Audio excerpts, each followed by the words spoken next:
We come now to one of the most famous events of Puritan New England, and that is the Salem Witchcraft Trials of 1692.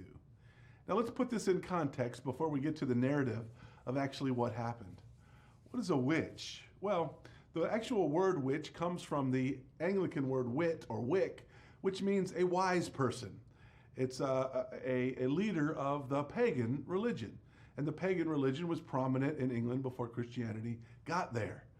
Now, what we understand in terms of religious sociology is that oftentimes one man's God is his enemy's devil. So, for example, where the Hebrews worshipped Jehovah and their enemies, the Babylonians, worshiped Baal, the Hebrews considered Baal to be the devil. You've heard of Baal-zebub, perhaps, or the god of the trash heap. It's Zebub or something along those lines. So what's going on here is when Christians come into England in the Middle Ages, they encounter these pagans that are practicing what they think is a legitimate religion, but the Christians consider these witches to be demonic.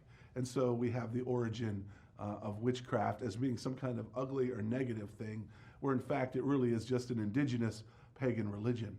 But in the 17th century, if you lived in New England, you would be considered quite weird if you didn't believe in witches. Witches, in fact, were commonly accepted as real entities.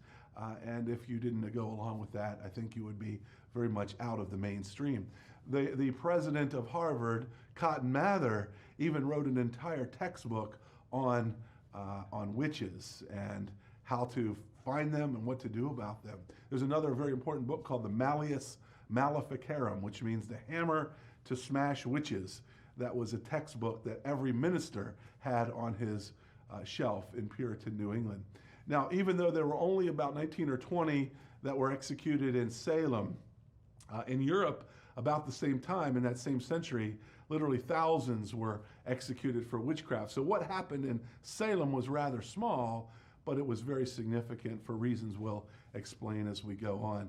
There were other colonies that had witchcraft trials as well, but none as famous or as important as the trials that took place in Salem in 1692.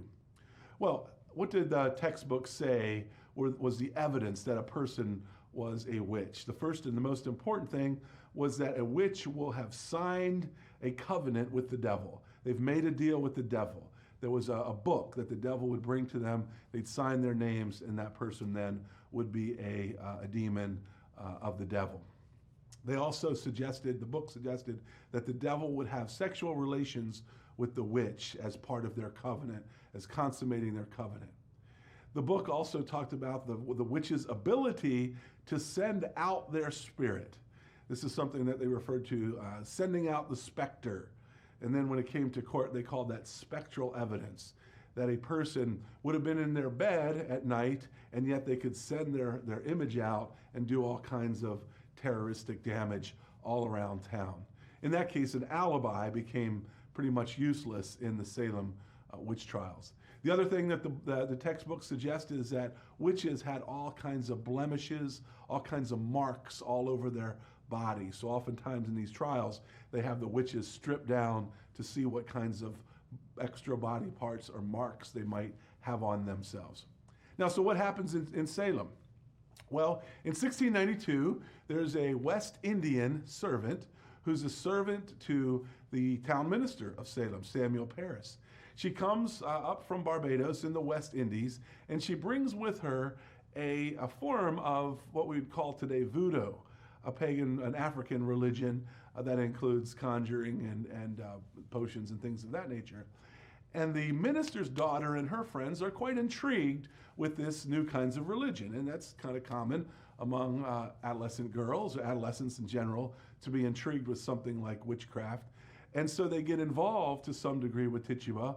And soon after they do that, many of them become ill.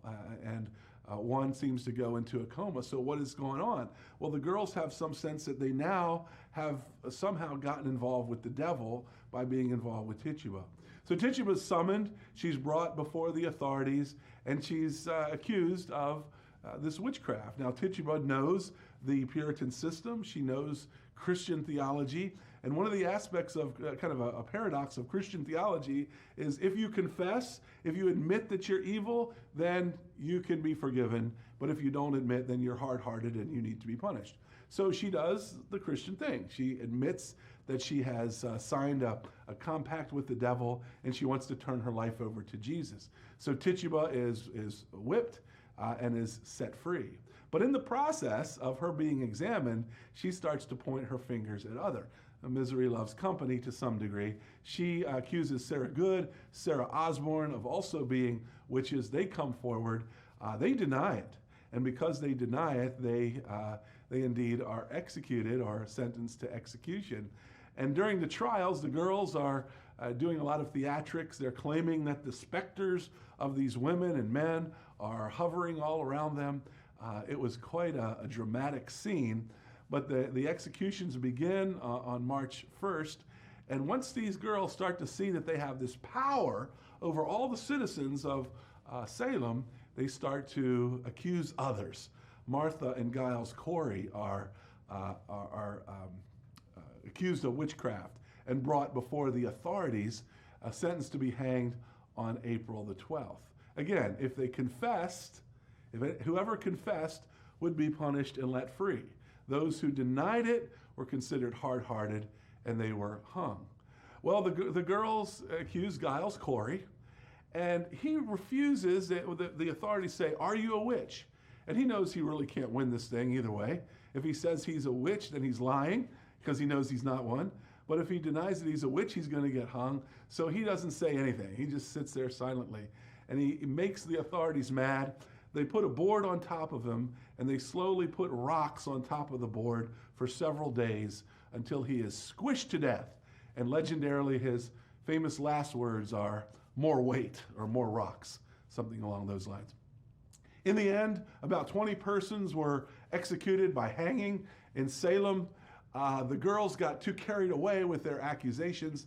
Eventually, they accused the governor's wife of witchcraft, and that didn't suit too well with the governor.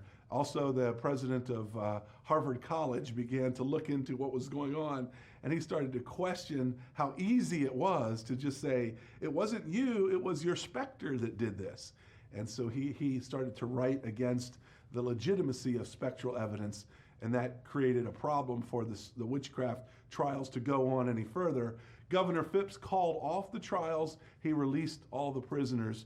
And in the end, it took several years, but in the end, the girls admitted that they had made it all up. The town of Salem never really got over it. It was such a blotch on their history. But today, Salem is a little bit of a cottage industry of the witchcraft capital of the world, where you can go and in just about every other building experience a reenactment of a Salem witchcraft trial. But the Salem witchcraft trials really ended the dominance of the Puritan ideology and the Puritan way in America. Now, the interesting question is this: what happened? What caused all this? What was going on? Well, one thing we know for sure is that at this time, the Puritans are frustrated.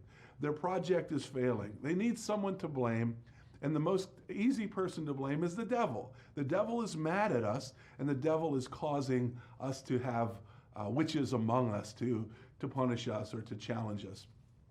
There's the circumstances, too, that we have to look at.